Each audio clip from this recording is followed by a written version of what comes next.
بسم اللہ الرحمن الرحیم نحمدہ ونصلی علی رسولہ الکریم اما بعد قال النبی صلی اللہ تعالی علیہ وسلم حضور صلی اللہ علیہ وسلم نے ارشاد فرمایا، اگر میں اپنے مسلمان بھائی کی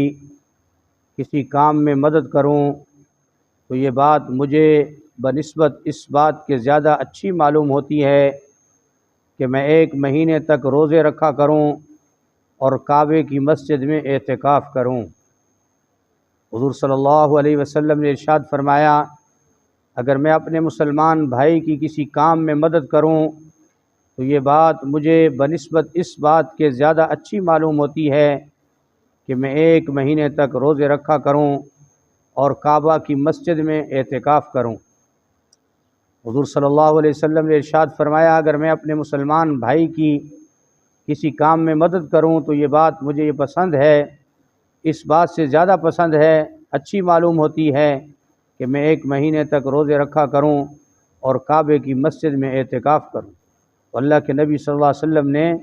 کسی مسلمان کے کسی کام میں مدد کرنے پر کتنی بڑی فضیلت سنائی ہے، کتنا بڑا انعام سنایا ہے اور کتنے بڑی ثواب کی چیز بتائی ہے۔ فرمایا کہ 1 مہینے تک مسجد حرام میں اعتکاف کرنا، فرمایا کہ اس سے بھی زیادہ پسند ہے اللہ کے نبی کو کسی مسلمان کی مدد کی جائے۔ اللہ پاک ہمیں اس حدیث مبارکہ پر عمل کرنے کی توفیق نصیب فرمائے۔ صلی اللہ علیہ نبی الامی وعلی آلہ وبارک وسلم۔